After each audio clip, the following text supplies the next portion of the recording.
बिस्मिल्लाहिर्रहमानिर्रहीम। So next lecture हमारा है अबाउट सीड क्वालिटी, और सीड क्वालिटी में सेगमेंट है हमारे पास सीड सर्टिफिकेशन सिस्टम का।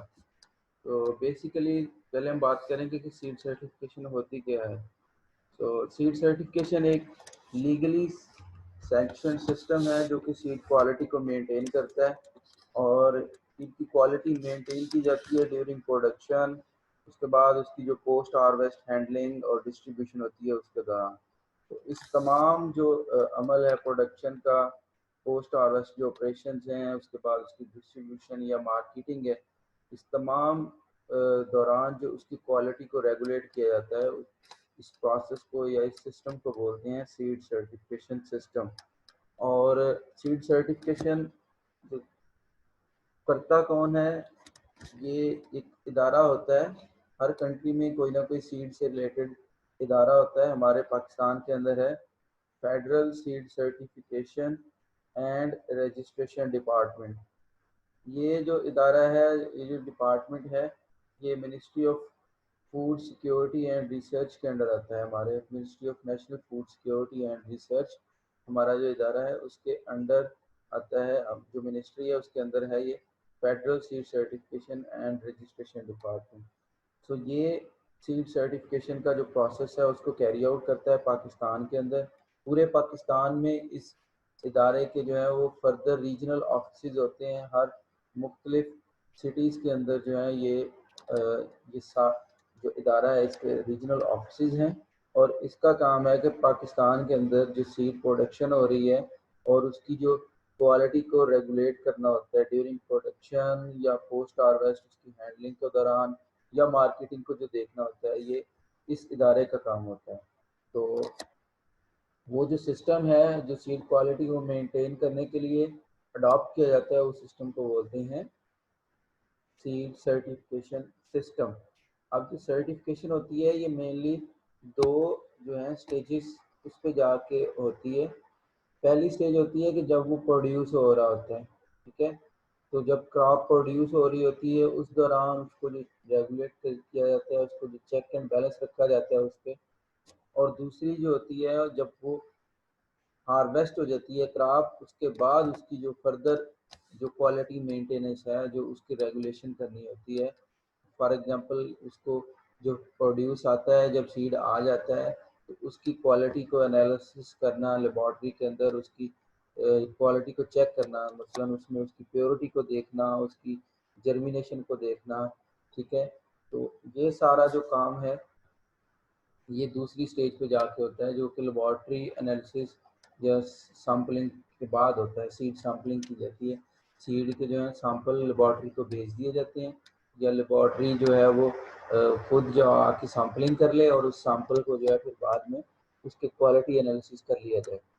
तो ये दो स्टेजेस होती हैं। पहले प्रोडक्शन के दौरान चेक करती है ये इदारा, इसकी team of and on visit करती है, और जहाँ पर सीड की क्रॉप लगी होती है उसमें चेक करती है कि उसमें जो स्टैंडर्ड्स हैं वो मेंटेन किए जा रहे हैं सीड प्रोडक्शन के या नहीं, जो रिक्वायरमेंट्स हैं वो पूरी की जा रही हैं या नहीं। वो आगे हम डिस्कस करते हैं कि वो क्या रिक्वायरमेंट्स हैं। तो अब हमारा जो जिसे हमने पिछली हमारी जो क्लास थी उसमें हमने पढ़ा था कि सीड की जो कैटेगरीज हैं, चार मेन जो है वो क्लासेस हैं, जो उनको जो है वो अकॉर्डिंगली उसके हिसाब से जो है वो सर्टिफिकेशन करते हैं। उसमें प्री बेसिक सीड है, बेसिक सीड है, सर्टिफाइड है या अप्रूव्ड है। इन सब के लिए जो है वो स्टैंडर्ड्स बनाए गए हैं, और ये स्टैंडर्ड्स अलग अलग होते हैं हर किस्म की कैटेगरी के लिए। जो प्री बेसिक सीड है इसके लिए स्टैंडर्ड जो है वो स्ट्रिक्ट हैं, सबसे ज़्यादा स्ट्रिक्ट है। और जो लास्ट कैटेगरी है सर्टिफाइड सीड की, ये इसके लिए स्टैंडर्ड्स जो हैं ये थोड़े रिलैक्स हैं। और ये जो अप्रूव्ड सीड की कैटेगरी है, ये आजकल जो है FSCRD ने इस कैटेगरी को जो है वो सर्टिफाई करना छोड़ दिया है। ये सिर्फ नॉर्मली किया जाता है कि जस्ट ये चेक किया जाता है कि कोई वैरायटी जो है वो ट्रू टू स्पीशी है या नहीं है, और उसको उसके हिसाब से फिर टैग दे दिया जाता है। तो मसलन कोई क्लेम करता है कि गंदम की ये वैरायटीज जो है वो गैलेक्सी 2013 है, तो FSCRD उसकी क्रॉप की इंस्पेक्शन कर ले और उसको जो है वो सर्टिफाई कर दे कि इसी वैरायटी का सीड है। तो नॉर्मली जो है ये अब इस कैटेगरी को जो है वो नहीं देखती FSCRD। ज़्यादातर जो फोकस है ये प्री बेसिक, बेसिक और सर्टिफाइड सीड की कैटेगरीज हैं, इनके ऊपर है। अब ये जो प्री बेसिक है इसके लिए स्टैंडर्ड्स अलग हैं, बेसिक के लिए अलग हैं, सर्टिफाइड के लिए अलग हैं। इसके प्रोडक्शन के स्टैंडर्ड्स भी अलग हैं, इनके फर्दर जो क्वालिटी के स्टैंडर्ड्स हैं कि जर्मिनेशन परसेंटेज कितनी होनी चाहिए, प्योरिटी परसेंटेज कितनी होनी चाहिए, ज़्यादा से ज़्यादा कितनी परसेंट वीड सीड हो सकते हैं, कितने परसेंट उसमें इनर्ट मैटर हो सकता है, ये सारे स्टैंडर्ड जो है वो प्री बेसिक सीड के लिए ये स्टैंडर्ड जो है ये टफ है। टफ मीन कि ये ज़्यादा स्ट्रिक्ट है। फॉर एग्जांपल प्योरिटी जो है वो बहुत थोड़ी अलो, सॉरी इम्प्योरिटीज़ जो है वो बहुत थोड़ी अलो होंगी, इसमें जर्मिनेशन ज़्यादा रिक्वायर होगी। जो सर्टिफाइड की सीड की कैटेगरी है इसमें थोड़े रिलैक्स हो जाते हैं स्टैंडर्ड, थोड़ी लो जर्मिनेशन परसेंटेज भी एक्सेप्टेबल होती है, थोड़ी प्योर वीड सीड की जो परसेंटेज है थोड़ी ज़्यादा अलो हो सकती है, इनर्ट मैटर की रेशियो थोड़ी सी ज़्यादा अलो हो सकती है। सो जो प्री बेसिक है ये चूँकि जो है वो इनिशियल कैटेगरीज में आता है, क्योंकि ये इससे आगे फर्दर मल्टीप्लाई होना होता है सीड, इसलिए इसमें स्टैंडर्ड जो है वो टफ रखे जाते हैं। अब जो फील्ड के अंदर जो प्रोडक्शन के दौरान जो सर्टिफिकेशन का प्रोसेस होता है उसको हम बोलते हैं क्रॉप इंस्पेक्शन। तो क्रॉप इंस्पेक्शन में जाके फिर ये जो है वो चेक किया जाता है कि कोई जो क्रॉप है वो सूटेबल है भी सही सीड प्रोडक्शन के लिए, जो स्टैंडर्ड्स रिक्वायर्ड हैं सीड प्रोडक्शन के उसके अकॉर्डिंगली ये सूटेबल है भी क्रॉप के, इसको सीड के लिए अलाउ किया जाए। दैन फिर जो है उसमें वो देखते हैं कि इसमें जेनेटिक प्योरिटी वगैरह उसकी असेस की जाती है, जिसमें डिफरेंट टेक्निक्स जो हैं वो अडॉप्ट की जाती हैं, उसमें चेक किया जाता है। तो उसके अलावा उसको ये भी चेक किया जाता है कि ये जो उसके जो करेक्टरिस्टिक्स हैं, फिजियो मॉर्फोलॉजी मीन तो उसके आउटर जो शक्ल सूरत है उसको देखते हुए चेक किया जाता है कि ये मैच भी कर रही है उस क्रॉप से, कोई डिफरेंट तो नहीं है, ये यूनिफॉर्म भी है, ये तो नहीं है कि पूरी क्रॉप के अंदर कोई पौधे बड़े हैं कोई छोटे हैं, कोई किस कलर के हैं, किसी का कलर लाइट है किसी का डार्क है। इस तरह से जो है जब क्रॉप फील्ड के अंदर उगी हुई होती है, जब वो ग्रो कर रही होती है उस दौरान उसको जो है वो रूटीन उसके जो है वो 3-4 विजिट किए जाते हैं और उसमें चेक किया जाता है। फिर इसके अलावा उसके करैक्टर्स को देखते हुए उसको ये भी देखते हैं कि क्या वो जो डस्ट के जो हैं उसके करैक्टरिस्टिक्स हैं, जो जब वो वैरायटी बनाई गई थी तो ये टेस्ट करवाया जाता है जिसको बोलते हैं dust test, DUS test. D for distinctness, U for uniformity and S for stability। तो ये जो टेस्ट होता है इसमें देखा जाता है कि कोई वैरायटी कितनी दूसरी वैरायटी से डिस्टिंक्ट है, अलग कितनी है, और ये भी देखा जाता है कि वो कितनी यूनिफॉर्म है। With the passage of time उसकी यूनिफॉर्मिटी खत्म तो नहीं हो रही है, एक साल आप लगाते हैं तो उसमें थोड़ी क्रॉप यूनिफॉर्म नजर आए, अगले साल कोई ऊंची हो कोई नीची हो, कोई गहरे कलर का पौधा हो कोई हल्के कलर का पौधा हो, किसी में ब्रांचेस कोई ब्रांचिंग टाइप का पौधा हो कोई स्ट्रेट टाइप का पौधा हो। इस तरह से ये चीज़ें होती हैं ओवर दी टाइम, 2 सालों में देखी जाती हैं, लगातार 2 साल देखते हैं कि ये यूनिफॉर्म रहती है क्रॉप या नहीं। और स्टेबल के मीन के जैसे जैसे टाइम गुजरता है उसके में क्रॉप के करेक्टरिस्टिक में चेंज तो नहीं आ रही, वो स्टेबल है उसके करेक्टरिस्टिक। तो ये जो सारी स्टडीज़ हैं इनमें जो करेक्टर दिए होते हैं जब सीड के लिए कोई क्रॉप लगती है तो दोबारा उसको चेक करते हैं कि ये करेक्टर वैसे ही है, कोई चेंज तो नहीं है इनमें, उन करेक्टर से कुछ डिफरेंट तो नहीं है। फिर इसके अलावा जब आपने जब वो इदारा आता है क्रॉप इंस्पेक्शन करने, सबसे पहले उसका काम होता है कि वो चेक करे कि जो सीड लगा सीड क्रॉप लगाई है, जिसको कोई सीड कंपनी क्लेम कर रही है कि उसने सीड के लिए क्रॉप लगानी है, तो उसका सोर्स क्या है, कहाँ से वो सीड लिया है, और उसके ऊपर कोई टैग लगा हुआ है, वही जो टैग जो हमने पढ़े थे क्लासेस के कि जी उसके वाइट कलर का टैग है या वाइट कलर विद डायगोनल है या लाइन वाला टैग या ब्लू कलर का टैग है या येलो कलर का टैग है, कौन सा टैग लगा हुआ है उस पर। ठीक है, उसका सोर्स उसका लेबल वगैरह देखते हैं और उसकी परचेज वगैरह देखते हैं कि कहाँ से परचेज किया है, उसका सोर्स क्या है। फिर उसके बाद ये देखा जाता है कि कितना किस जगह पे लगा हुआ है और कितने एकड़ लगाया हुआ है, ताकि ये ना हो कि कल को 5 एकड़ वो लगा के 10 एकड़ कहीं और से लेके बाद में परचेज करके उसको मिक्स करके सेल ना कर दे। तो ये पहले उसकी एकरेज देख ली जाती है उस फार्मर की, उस कंपनी की, कि उसने कितने एकड़ लगाया हुआ है। ठीक है, और उसकी लोकेशन भी देख ली जाती है, उसकी हिस्ट्री भी देखी जाती है कि किस फील्ड में जब लगा हुआ है उसमें पिछले साल कौन सी क्रॉप लगी हुई थी, वहाँ पे पिछले साल में कितना वीड्स का प्रेशर था। ठीक है, और फिर ये देखा जाता है कि आइसोलेशन डिस्टेंस मेंटेन किया हुआ है। आइसोलेशन डिस्टेंस होता है कि सीड की जो क्रॉप लगी हुई है उसके साथ कोई उसके साथ जो उसी की तरह की उसी क्रॉप की जो दूसरी वैरायटीज लगी हुई हैं वो उससे कितने फासले पे लगाई गई हैं। तो जो प्री बेसिक, बेसिक और सर्टिफाइड सीड है, इनके लिए अलग अलग से स्टैंडर्ड बनाए जाते हैं। फॉर एग्जांपल उसके लिए जैसे गंदम के लिए बोल दिया जाता है कि अगर आपने प्री बेसिक सीड बनाना है तो एक वैरायटी से दूसरी वैरायटी का आपस में जो डिस्टेंस रखना है वो 15 मीटर जो है वो मिनिमम रखना है आपने। तो इस तरह हर क्रॉप के लिए वेरी करता जाता है। इवन के 750 मीटर, 1000 मीटर तक भी ये डिस्टेंस रिकमेंड किया जाता है, जैसे जैसे क्रॉप के हिसाब से जो है रिकमेंड किए हुए हैं। और इसके अलावा सीड की कैटेगरी के हिसाब से भी रिकमेंड किए हुए हैं, क्योंकि अगर क्रॉप्स आपस में क्लोज क्लोज लगी हो तो ये आपस में क्रॉस पोलिनेशन होके उनके अंदर जेनेटिक जो है वो प्योरिटी जो है वो मिक्स होने का चांस होता है। तो जेनेटिक प्योरिटी जो है वो कम होने के चांसेस होते हैं, तो इसलिए उसको आइसोलेट करके लगाया जाता है एक दूसरे से। इसको बोलते हैं आइसोलेशन डिस्टेंस। एक वैरायटी जो है, ये मतलब गंदम की एक वैरायटी है, उसको दूसरी वैरायटी से कितने डिस्टेंस पे लगाना है अगर आपने सीड प्रोडक्शन के लिए लगाना है। इसको आइसोलेशन डिस्टेंस जो है वो रिकमेंडेड जो होता है उसको देखा जाता है कि वो मेंटेन कर रहा है वो सीड कंपनी या फार्मर या नहीं। तो इसके अलावा क्रॉप की कंडीशन देखते हैं, उसकी हेल्थ देखते हैं, उसमें कोई डिजीजेज वगैरह तो नहीं है। इसके अलावा ये देखा जाता है कि उस क्रॉप के अंदर कोई बहुत ज़्यादा वीड्स तो नहीं है। तो अगर इस तरह डिजीजेज ज़्यादा होंगी या वीड्स ज़्यादा होंगी तो इट मीन्स कि उसमें जब प्रोड्यूस आएगा तो उसमें भी वो डिजीजेज के चांसेस भी हों कि वो अफेक्टेड होगा वो सीड। और इसके अलावा दूसरा ये भी है कि जब वीड्स ज़्यादा होंगी तो वो एट द एंड वो वीड्स भी उसमें ज़्यादा होंगी जब वो सीड का प्रोड्यूस आएगा। और इसके अलावा ये है कि ये जो इंस्पेक्शन की जाती है, ये जो फार्मर होता है, ये जो ग्रोअर होता है या जो सीड कंपनी होती है, वो पहले एप्लीकेशन देती है।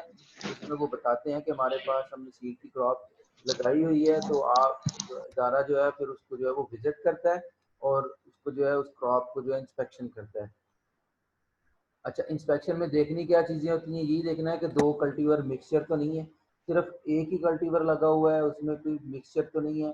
फिर उसके अलावा उसमें कोई दूसरी और तो नहीं है, जैसे गंदम है उसके अंदर जौ वगैरह, गंदम के अंदर ओट वगैरह, या गंदम के अंदर बारले, ठीक है, और इस तरह या दूसरी जो और क्रॉप्स हैं उनमें मिक्सचर तो नहीं है, ठीक है, एक वही क्रॉप है। फिर इसके अलावा ये देखा जाता है कि उसमें कोई वीड्स वगैरह तो नहीं है। स्पेशली एबनॉक्शियस वीड, एबनॉक्शियस वीड्स वो होती हैं जो कि ट्रबलसम होती हैं, जो और difficult to control weeds. Troublesome and difficult to control weeds जो होती हैं उनको हम बोलते हैं एबनॉक्शियस वीड। मतलब जैसे कोई कांटेदार हो या बहुत ज़्यादा उगती हो कोई वीड, बार बार उगती हो, उसको कंट्रोल करना मुश्किल हो, ऐसी वीड को हम एबनॉक्शियस वीड कैटेगरी में रखते हैं।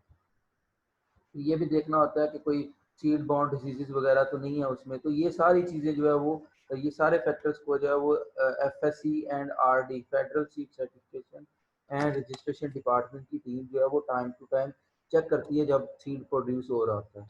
जब वो उसकी इंस्पेक्शन कर लेते हैं तो फिर वो उस ग्रोवर को, उस सीड कंपनी को जो है वो अपने डिसीजन से जो है वो आगाह करते हैं कि जी आपकी सीड की क्रॉप जो है ये एलिजिबल है for pre basic seed.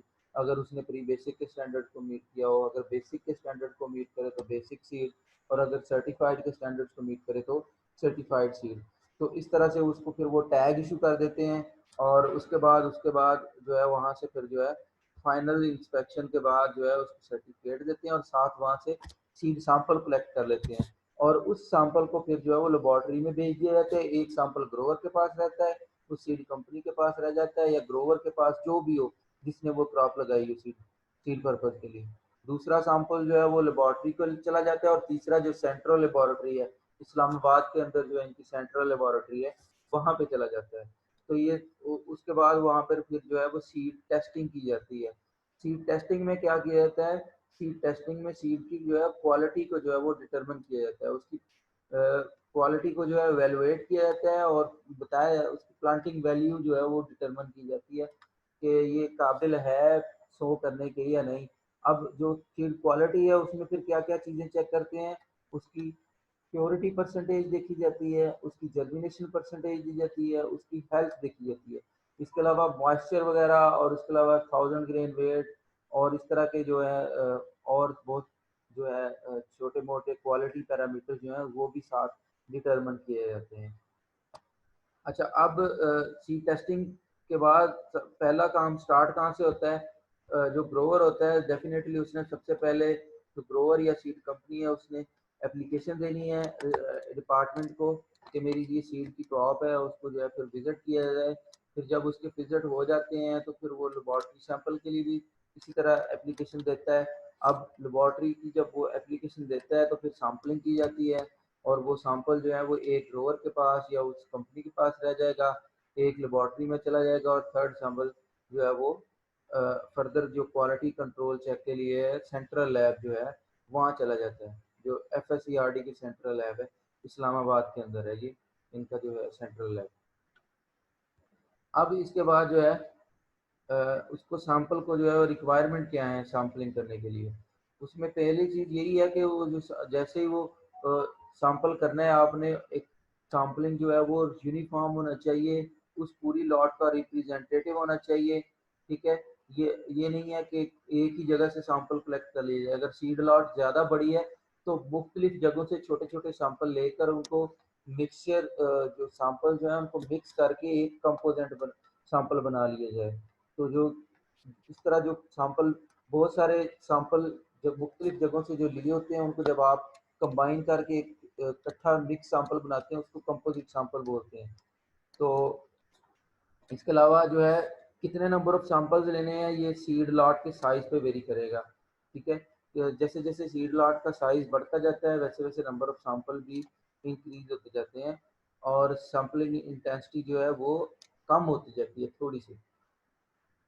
For example अगर 100 kg सीड के लिए 10 सैंपल हैं तो मे बी 1 टन जो सीड है, ठीक है, 10 टन सीड है उसके लिए वो टोटल जो है वो 20 सैंपल हो। तो लेकिन जो है मुख्तलिफ जगहों से लेने हैं और उसको रिप्रेजेंटेटिव बनाना है उस पूरी लॉट का। फिर उसके बाद उसको एनालिसिस किया जाएगा लेबॉर्ट्री के अंदर और एनालिसिस में जो है उसका एग्जामिनेशन किया जाएगा फिजिकल प्योरिटी के लिए।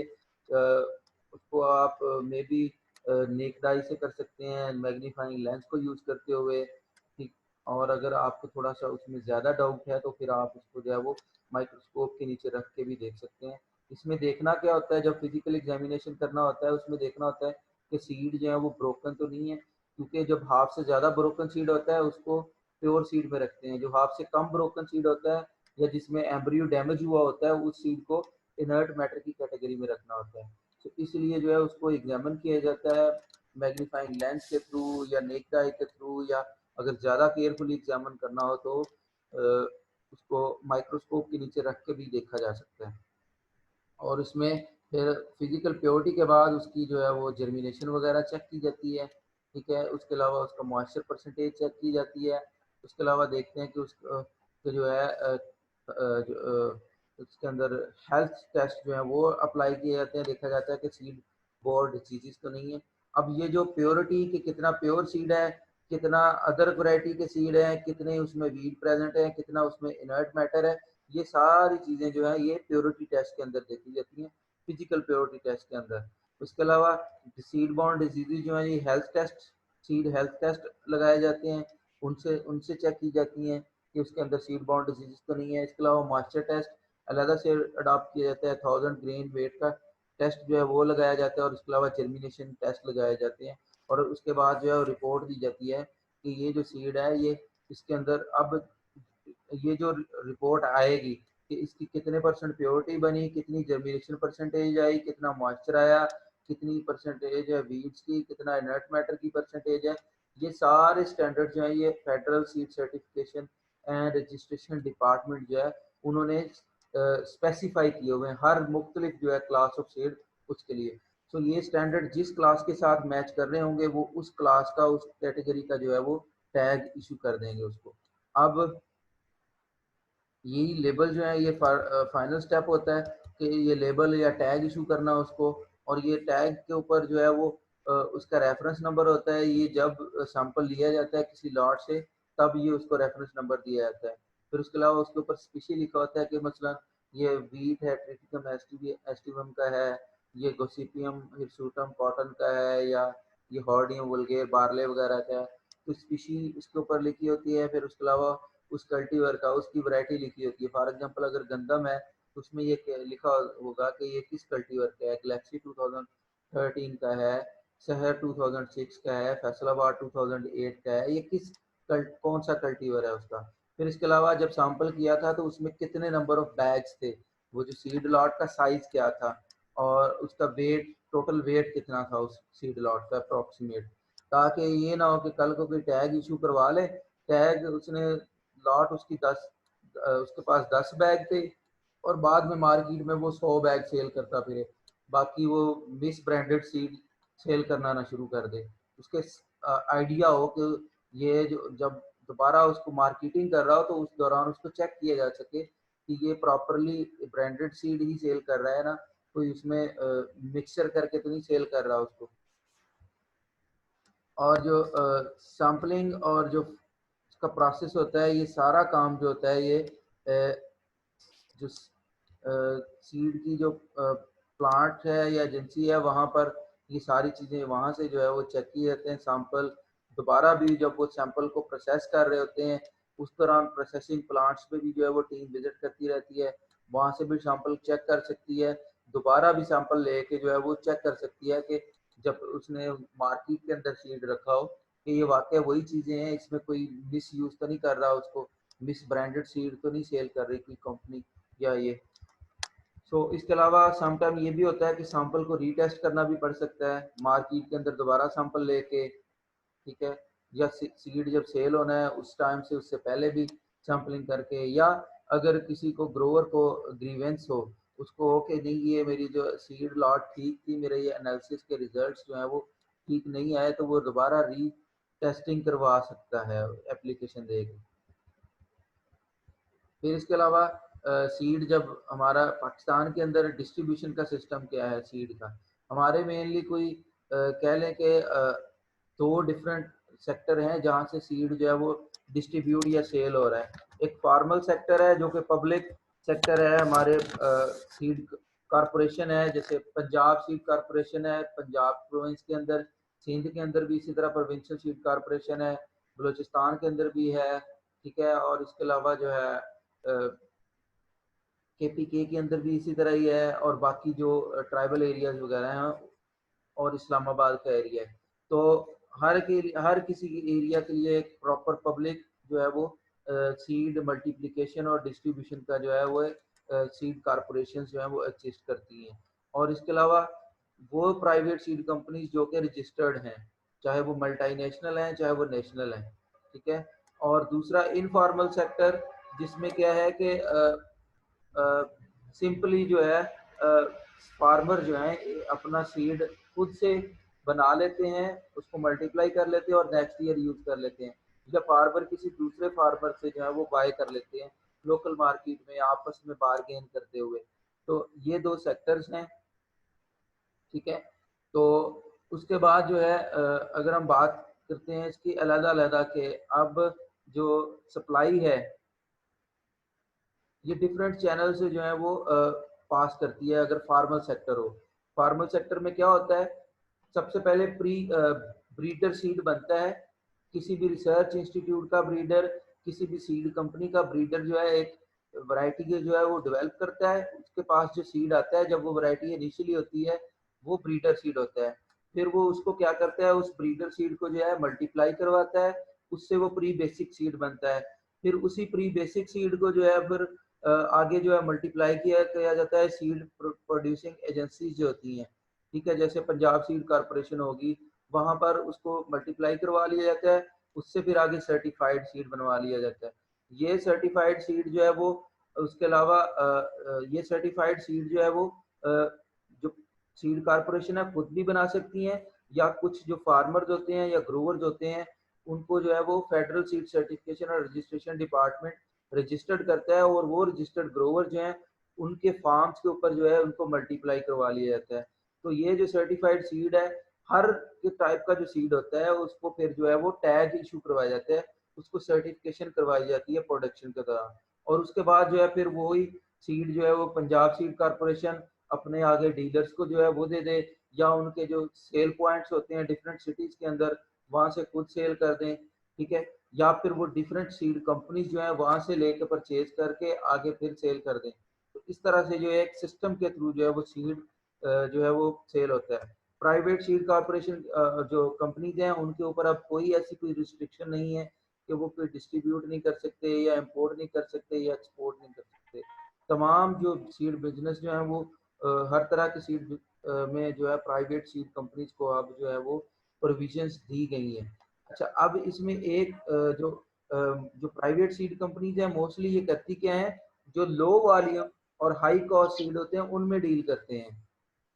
ठीक है, लो वॉल्यूम मीन जो छोटे जैसे कि वेजिटेबल के सीड हो गए, टोमेटो हो गया, चिलीज हो गई, इस तरह के वेजिटेबल के सीड जो है मोस्टली ये इंपोर्ट करते हैं, क्योंकि इनको लो वॉल्यूम है तो इनको इंपोर्ट के ऊपर जो कॉस्ट होती है वो कम होती है, और इनका जो है प्राइस जो होती है, चूंकि हाइब्रिड्स होती हैं मोस्टली, प्राइस इनकी ज़्यादा होती है। तो हमारा मोस्टली जो वेजिटेबल सीड्स हैं और जो ऑयल सीड्स क्रॉप हैं, जिनमें स्पेशली ज़्यादातर मेज जो है हमारी, ये दो चीज, वेजिटेबल्स, ऑयल सीड्स और मेज, ये ज़्यादातर इंपोर्ट हो रही हैं।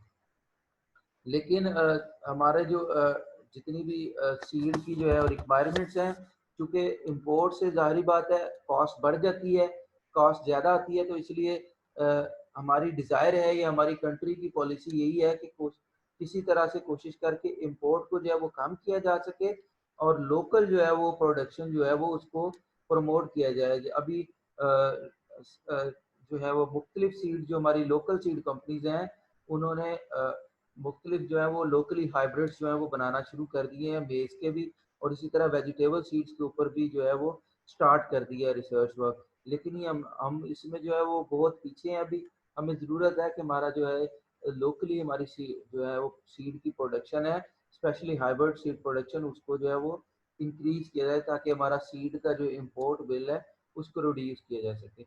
ये हमारा थोड़ा सा फ्लो चार्ट है हमारा सीड सेक्टर का, कि हमारे कंट्री के अंदर सीड सेक्टर किस तरह से जो है वो वर्क करता है। दो हमारे फ्लो होते हैं सीड के, एक फॉर्मल सेक्टर के थ्रू और एक इनफॉर्मल सेक्टर के थ्रू। इनफॉर्मल वही है जो फार्मर खुद से आगे मल्टीप्लाई कर ले, किसी अदारे से लेके उसको बाद खुद ही उसको मल्टीप्लाई करके लगाता रहे, या किसी दूसरे फार्मर के जो है वो जो उसने सीड लगाया हुआ है उससे जो है वो बार्गेन करके उससे बोरो कर ले या बाई कर ले उससे, और नेक्स्ट ईयर अपनी क्रॉप लगा ले। ठीक है, जो दूसरा फॉर्मल सेक्टर है उसमें पब्लिक सेक्टर और प्राइवेट सेक्टर दोनों जो है वो इन्वॉल्व हैं। फिर पब्लिक सेक्टर के अंदर जो है वो हमारे चारों प्रोविंस और इसके अलावा जो अ, जो सेंट्रल हमारा है इस्लामाबाद का जो है, ठीक है, उसके वो सारा आ जाते हैं उसमें। तो और उनके अंदर जो उनकी जो प्रोविंशियल सीड कॉरपोरेशन है, हमारी जो सीड कॉरपोरेशन है वो चार मेनली सीड कॉरपोरेशन है।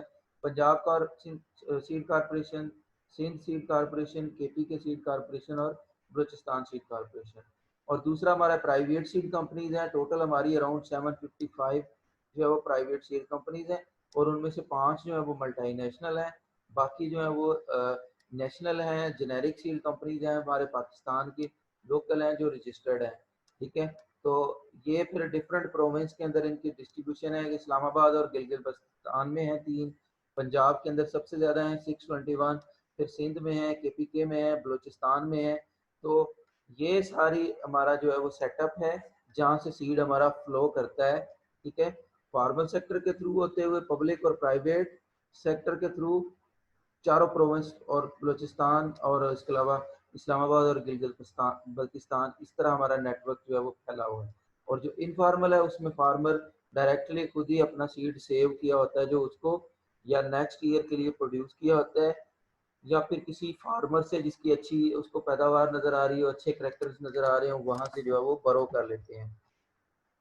तो इस तरह से जो हमारा सीड की जो है वो डिस्ट्रीब्यूशन जो है वो होती है, फ्लो जो होता है हमारा एग्जिस्ट करता है। तो अभी आप लोगों को कोई क्वेश्चन है तो आप लोग जो है वो पूछ सकते हैं, अपने माइक ऑन कर लें, कोई क्वेश्चन है तो आप लोग पूछें।